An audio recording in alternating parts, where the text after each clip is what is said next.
The stagecoach rattled to a halt in the frozen mud of Eldridge, Montana, a frontier town hunkered down against the relentless bite of late winter, 1887. Snow clung to the rooftops like forgotten promises, and the wind howled through the gaps in the wooden storefronts, carrying the sharp scent of pine smoke and horse manure. Eleanor Hayes stepped down first, her boots sinking into the slush, the hem of her faded wool skirt heavy with damp. She was 32, her face etched with lines that spoke of loss rather than age. Widowhood had come too soon, claiming her husband in a mining accident back east, leaving her with 2 children and a hollow ache that no amount of mending could stitch closed. Behind her, little Samuel, 7 and wide-eyed, clutched his sister's hand. Abigail, 5, rubbed her nose with a mittened fist, her cheeks pink from the cold. Eleanor had bundled them in every scrap of fabric she owned, a patchwork, quilt draped over their shoulders like a shield against the world. She'd come here on a fragile thread of hope, a letter from her late husband's cousin, Harlan, promising shelter and work on his ranch. "Family takes care of its own," he'd written, his script bold and reassuring. It was all she had after selling their meager possessions to afford the journey west. The driver unloaded her trunk with a thud, tipping his hat before clambering back aboard. The coach lurched away, leaving Eleanor standing in the street, the children's small hands in hers. Folks glanced her way, miners in soot-streaked coats, women in calico dresses hurrying into the general store, but no one approached. She scanned the faces for Harlan, her heart thudding like a distant train. He appeared from the saloon across the way, his boots crunching snow, a fur-lined coat swallowing his frame. But his eyes, when they met hers, were not warm. They flicked, to the children, then back, narrowing. "Eleanor," he said, his voice flat as the prairie. No embrace, no smile. Didn't expect all this. She straightened, ignoring the chill seeping through her shawl. "Your letter said, letter was for you, alone." He shifted, glancing at the townsfolk who lingered, whispering behind gloved hands. "Ain't got room for extras. Town's hard enough without mouths to feed, that ain't mine." His words landed like stones in still water, rippling through her. Rejected, not by a stranger but blood. The promise shattered in the cold air. Eleanor's throat tightened, but she wouldn't beg. "We'll manage," she murmured, more to herself than him. Harlan turned away, disappearing into the saloon without another word. The wind picked up, whipping snowflakes against her face like tiny accusations. The children shivered closer, Samuel's eyes questioning, Abigail's small hand tugging her skirt. Eldridge stretched before her, unforgiving, vast, indifferent. She hoisted the trunk's handle, the weight pulling at her shoulders, and began walking toward the edge of town, where a boarding house sign creaked in the gale. Hope had brought her here. Now, only resolve would keep her standing. The world felt colder than the snow underfoot, but she lingered in that pain, letting it harden like ice over a river, unbreakable, if she didn't let it crack her first. Eleanor trudged through Eldridge's outskirts, the snow-dusted road crunching beneath her boots. The boarding house loomed ahead, a sagging 2-story structure with peeling paint and a porch that leaned like a weary drunk. Samuel and Abigail trailed close, their breaths puffing in the frigid air, the quilt around them dragging in the slush. The weight of the trunk bit into Eleanor's palms, but she gripped it tighter, her knuckles whitening under threadbare gloves. The rejection from Harlan still burned, a raw, quiet wound, but she buried it beneath the rhythm of her steps. She had no choice but to keep moving. Inside, the boarding house smelled of stale coffee and damp wool. The landlady, Mrs. Pritchard, was a wiry woman with eyes like chipped flint. She sized Eleanor up, her gaze lingering on the children's patched coats and Eleanor's plain dress, once navy, now faded to a ghost of itself. "Room's $2 a week," she said, her voice sharp as the wind outside. No credit, no trouble. Eleanor handed over the last of her coins, the metal cold against her skin, and felt the hollow pang of her dwindling funds. The room, upstairs, was barely wider than a horse stall, a sagging bed, a cracked wash basin, a single window rattling in its frame. No fire, no warmth. She knelt to unpack the trunk, her fingers brushing over a folded shawl, her mother's, soft as a memory, and a small tin of needles and thread, her only tools now. Samuel sat on the bed, kicking his boots against the frame, while Abigail clutched a rag doll, whispering to it as if it could answer. "Mama, are we staying here forever?" Samuel asked, his voice small but steady, too old for his years. Eleanor forced a smile, thin as the ice on the window. "Just for now, love. We'll find our place." Night fell, heavy and silent, the cold seeping through the walls like an uninvited guest. Eleanor tucked the children under the quilt, their warmth curling against her as she lay awake, staring at the ceiling's warped boards. The town's judgment lingered in her mind. Harlan's dismissal, the townsfolk's sidelong glances. She was a widow, a stranger, a woman with too many burdens. Her dignity stung, bruised but unbroken. Outside, the wind moaned, carrying the faint clatter of saloon laughter. She closed her eyes, her resolve a quiet ember in the dark. She'd survive this, stitch by stitch, day by day, even if Eldridge turned its back. The frontier was harsh, but so was she. Days blurred into weeks in Eldridge, the winter gripping the town like a fist that wouldn't unclench. Eleanor rose before dawn, the boarding house room still shrouded in shadow, the frost patterning the window-like lace she couldn't afford. She mended clothes by lamplight, shirts torn by barbed wire, skirts frayed from scrubbing floors, her needle a steady companion in the quiet hours. The tin of thread was her anchor, each stitch a small act of defiance against the emptiness gnawing at her. Samuel and Abigail slept curled together under the quilt, their breaths soft rhythms that reminded her why she endured.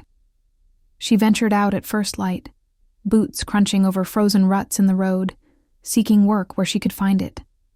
The general, store owner Mr. Hale, grudgingly took her on for mending his stock of linens, paying her in scraps of fabric and a few coins.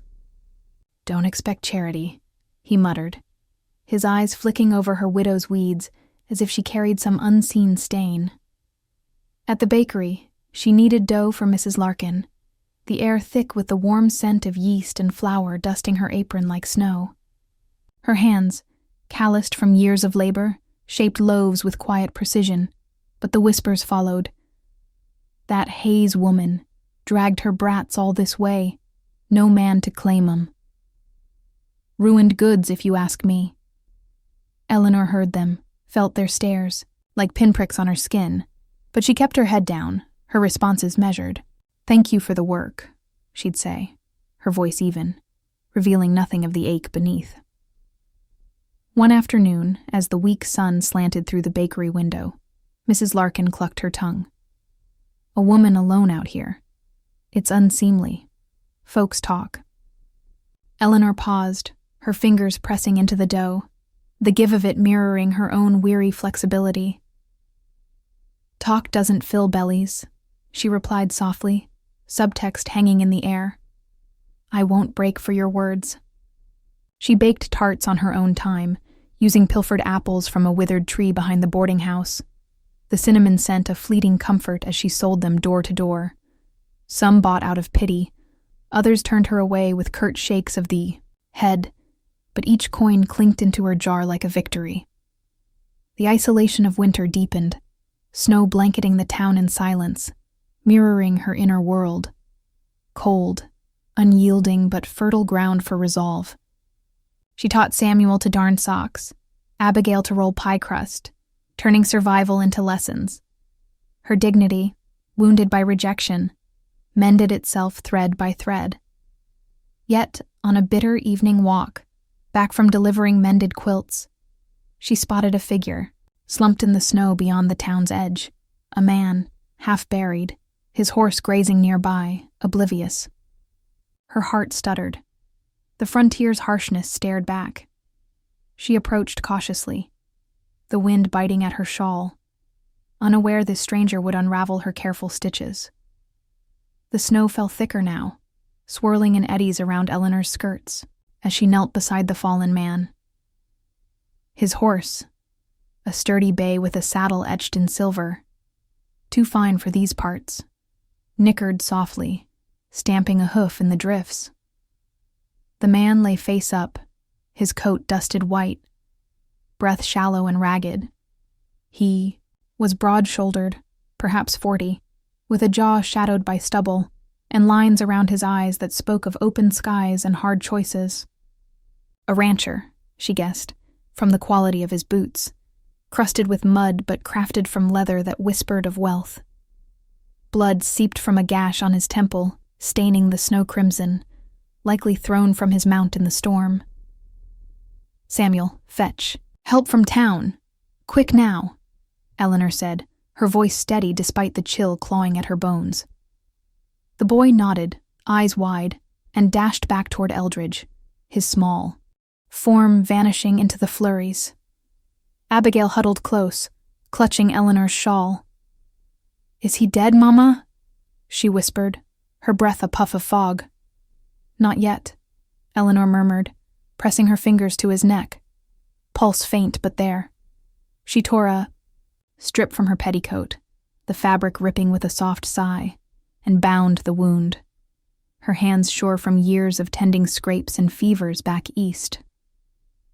The man stirred, his eyes fluttering open, gray as the storm clouds, locking on hers without. Fear or demand, just a quiet acknowledgement. No words passed. The wind howled between them, carrying the scent of pine and horse sweat. With Abigail's help, she dragged him toward a nearby overhang of rock, a makeshift shelter from the gale. The children gathered what dry branches they could, and Eleanor struck a match from her pocket, coaxing a small fire to life. The flames danced, warming his pallid face, casting shadows that softened the rugged plains. He watched her, not with the pity she'd grown accustomed to, nor the leer of lonely men in town, but a genuine curiosity, as if seeing beyond her worn dress and the burdens she carried.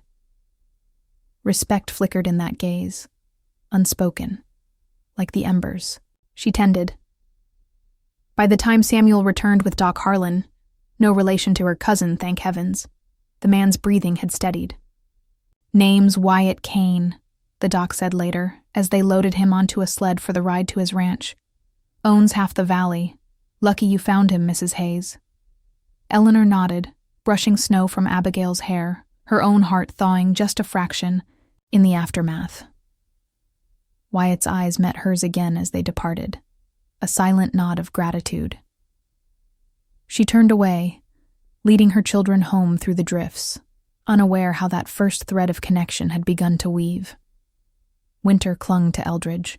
Like a stubborn frost, the days short and the nights endless, but Eleanor's routine had found a fragile rhythm. She rose with the pale dawn, her breath visible in the chill of the boarding house room, bundling Samuel and Abigail before heading to her odd jobs. The mending pile grew, coats rent by thorns, blankets worn thin by use. And she worked by the balm window, the needle's rhythm a quiet meditation. The scent of baking lingered on her hands, apple tarts sold for pennies that stretched their meager existence. Whispers still trailed her in the streets, judgments like shadows, but she met them with lifted chin, her resilience a silent armor forged in solitude. It was at the general store, amid shelves of flour sacks and lantern oil, that Wyatt Kane reappeared. A week after the rescue, he entered with a limp, his broad frame filling the doorway, the gash on his temple now a faint scar under his hat brim. Eleanor was behind the counter, sorting bolts of fabric for Mr. Hale, her fingers tracing the weave, of cotton as if seeking patterns in chaos. Wyatt's eyes found hers across the room, gray and steady, holding no trace of obligation or pity, only a quiet recognition, as if she'd been expected. He approached slowly, setting a sack of coffee on the counter. "Mrs. Hayes," he said, his voice low and rough like wind over gravel. No questions about her arrival, no probing into her widow's veil, just her name, spoken with respect. "Mr. Kane." She nodded, wrapping his purchase in brown paper, the crinkle filling the space between them. His hand brushed hers as he took it, brief, unintentional, but warm against the store's draft. A spark, unspoken. He returned days later, buying thread and needles, items a rancher like him might not need. "For mending," he murmured, though his gaze lingered on her hands, scarred from work but deft. Eleanor felt seen, not as the rejected widow, but as the woman who tended fires in storms. She handed him the parcel, their fingers touching again, a gesture laden with subtext. Gratitude, curiosity, the beginnings of something thawing. Repeated visits wove a thread, silent exchanges at the bakery where she'd leave a tart on the counter, or by the livery where he'd tip his hat, eyes softening. He spoke of the present, the ranch's calving season, the melt beginning in the valleys, never her past. In those moments, amid the scent of leather and fresh bread, affection stirred quietly, like spring stirring under snow. Eleanor's heart, guarded by loss, began to unfold, petal by petal, in the warmth of his unspoken regard. The first signs of spring crept into Eldridge, softening the snow into slush that clung to Eleanor's boots as she walked the muddy streets. The air carried a faint warmth, the scent of wet earth and budding sagebrush, but winter's chill lingered in her bones, a reminder of the long months of scraping by. She'd grown accustomed to Wyatt's quiet presence, his stops at the general store, his shadow passing the bakery window, always with a nod or a word that felt like a hand extended across a chasm. Each encounter stitched them closer, though neither spoke of it. Words, Eleanor knew, could unravel fragile things. That morning, she woke with an idea, born in the quiet hours as she mended a quilt by lamplight. Her fingers, steady with needle and thread, had pieced together scraps of calico and muslin into a small square. A potholder, humble but precise, its edges bound in a braid of blue thread from her mother's tin. It was for Wyatt, a gesture to repay the warmth of his gaze, the way he'd carried her tarts to his ranch hands, praising her baking to anyone who'd listen. She wrapped it in a scrap of brown paper, her heart thudding with the risk of offering something so personal, so handmade. At the general store, she found him by the counter, bartering for nails and wire, his voice steady, but his eyes softening when he saw her. "Mr. Kane," she said, her voice low, almost lost in the creak of floorboards. She slid the parcel across the counter, her fingers brushing the worn wood. "For your kitchen. Thank you." He unwrapped it slowly, his calloused hands careful, as if handling something breakable. The potholder lay in his palm, its stitches tight and deliberate, a map of her quiet hours. His gaze lifted, gray eyes catching hers, holding a warmth that needed no words. "Eleanor," he said, her name soft as the thaw outside. "This is fine work. I'll use it well. No grand promises, no fuss, just gratitude, heavy with meaning." He tucked it into his coat, the gesture deliberate, like a vow.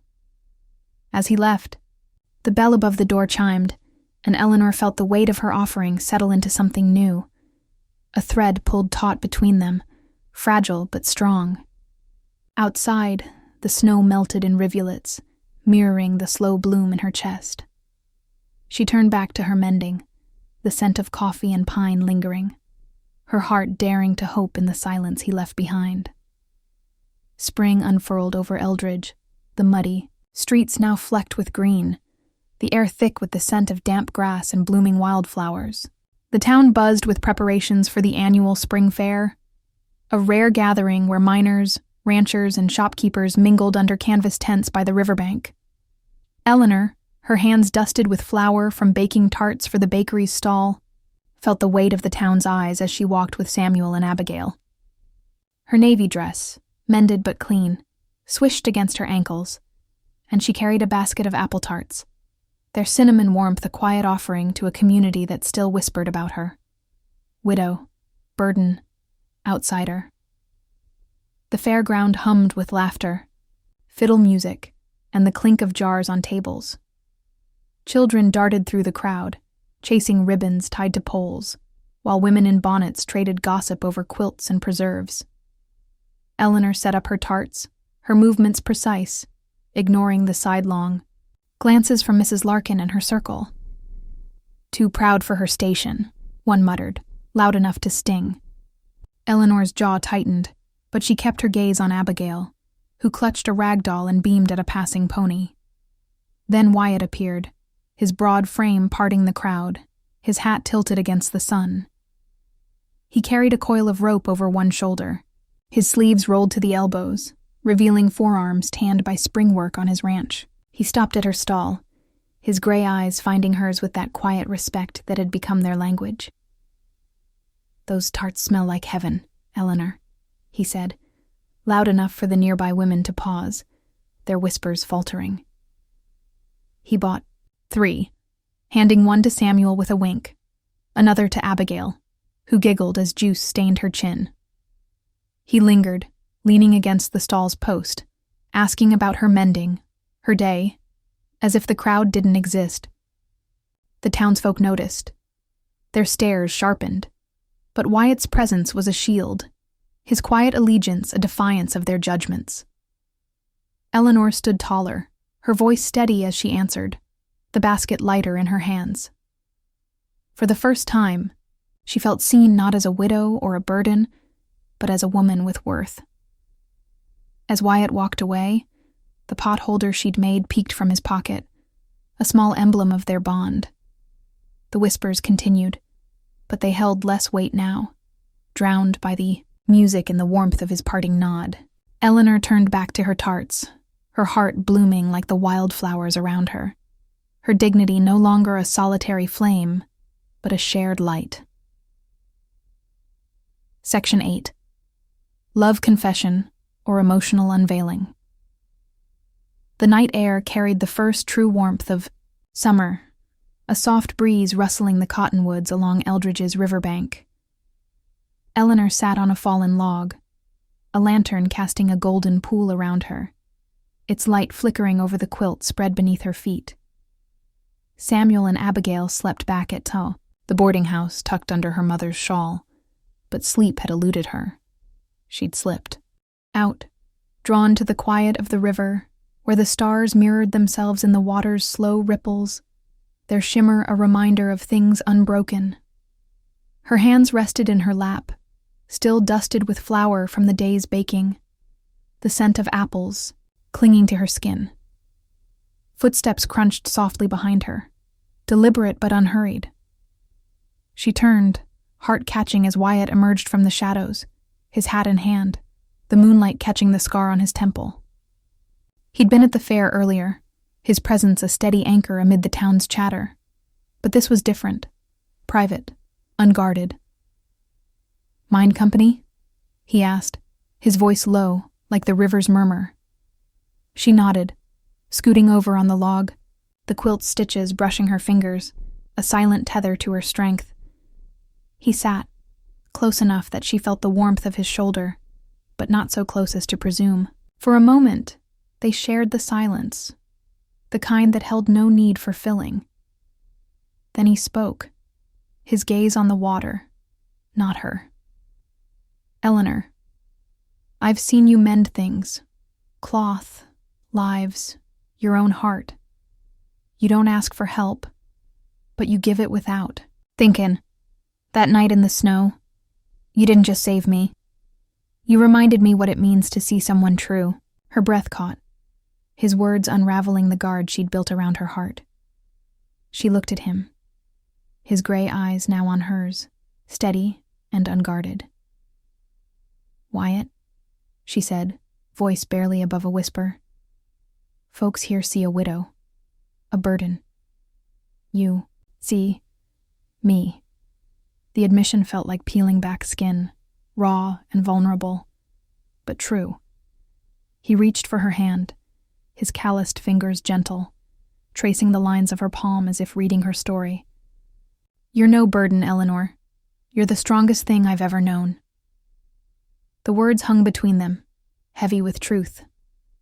He leaned closer, and she met him halfway, their lips brushing in a kiss soft as the summer breeze, sealed not by passion, but by the intimacy of shared silences. They pulled back, foreheads touching, the stars above witnessing a love that needed no grand gestures, only truth laid bare by the river's edge. Section 9. A New Future. Together. Summers. Warmth settled over Eldridge, the valley lush with wild grasses and the hum of cicadas. Eleanor stood outside the boarding house, her hands smoothing the apron she wore, its pockets heavy with thread and a few coins earned from mending and tarts. The town felt less hostile now, its whispers dulled by time and Wyatt's quiet defiance. At her side, she'd moved her family to a small cabin at the edge of his ranch, a practical arrangement. He needed a cook for his hands. She needed a home. The cabin smelled of pine and fresh plaster, its walls bare but sturdy, a blank canvas for a life she was only beginning to imagine. Wyatt worked nearby, his shirt damp with sweat as he hammered posts for a new fence, his movements steady and sure. Samuel trailed him, carrying nails in a tin bucket, his small face serious with purpose. Abigail knelt in the dirt, planting marigold seeds in a patch Eleanor had cleared, her laughter mingling with the breeze. The scene felt like a quilt, disparate pieces stitched together, forming something whole. Eleanor watched Wyatt pause, wiping his brow, his gray eyes finding hers across the yard. A nod, a half smile, and the air between them hummed with unspoken promises. Later, as the sun dipped low, painting the sky in hues of amber and rose, they sat on the cabin's porch. Eleanor held a mug of coffee, its warmth seeping into her hands, while Wyatt whittled a small horse for Abigail, the wood shavings curling like petals at his feet. "This place," he said, his voice soft. "It's yours as long as you want it, but I'm hoping you'll stay for more than work." He set the knife down, his gaze steady, vulnerable. "Marry me, Eleanor. Not to save you. You don't need savin'. But to build something together." Her heart stuttered, the weight of his words settling like a warm shawl. She thought of the years of loss, the cold nights in Eldridge, the strength she'd forged alone. "Yes," she said, her voice clear, a single syllable carrying the courage to begin again. He reached for her hand, his thumb tracing the calluses, a silent vow. They sat as the stars emerged, planning a garden, a future, simple, rooted, real. The cabin's lantern glowed behind them, casting light on the marigolds, their golden heads a promise of bloom, mirroring the life they'd grow, stitch by stitch, side by side. Section 10. Closing with dignity and peace. The late summer sun hung low over Eldridge, bathing the valley in a golden haze, the air thick with the scent of ripened grass and distant hayfields. The small church at the town's edge stood quiet, its whitewashed walls softened by time, its bell silent for once. Inside, Eleanor stood beside Wyatt, her hand resting in his, her navy dress, mended with care, a new lace collar stitched by her own hands, catching the light through the stained glass window. Samuel and Abigail sat in the front pew, their faces scrubbed pink, Samuel's boots polished, Abigail clutching a bouquet of marigolds plucked from their garden. The congregation was sparse but kind. Mrs. Pritchard, Doc Harlan, a few ranch hands, those who'd seen Eleanor's quiet strength and Wyatt's steadfast heart. No grand vows were spoken. The preacher's words were simple, like the life they'd chosen. Wyatt's voice, when he said, "I do," was steady as the river, his gray eyes holding hers with a love that needed no fanfare. Eleanor's own promise came softer, a breath of courage, her heart full of the truth they'd built together, through shared silences, small gestures, and the potholder still tucked in his kitchen. The ring he slid onto her finger was plain silver, warmed by his touch, a circle of trust forged in the frontier's fire. After, they walked to the cabin, hand in hand, the children running ahead, their laughter a melody against the rustle of cottonwoods. No dance or feast followed, just a quiet supper on the porch, tarts and coffee shared under a sky bruising purple with dusk. The marigolds glowed in their patch, a symbol of the life they'd planted, rooted in resilience and mutual respect. Wyatt's hand found hers, his thumb tracing the ring, and they sat in silence, the kind that held everything: past wounds, present peace, future hope. As the stars emerged, Eleanor leaned against him, the quilt draped over their shoulders. Its stitches a map of her survival, now woven into their shared story. "You reminded me who I already was," she murmured, her voice barely audible. But Wyatt heard, his arm tightening around her. The night settled around them, warm and still.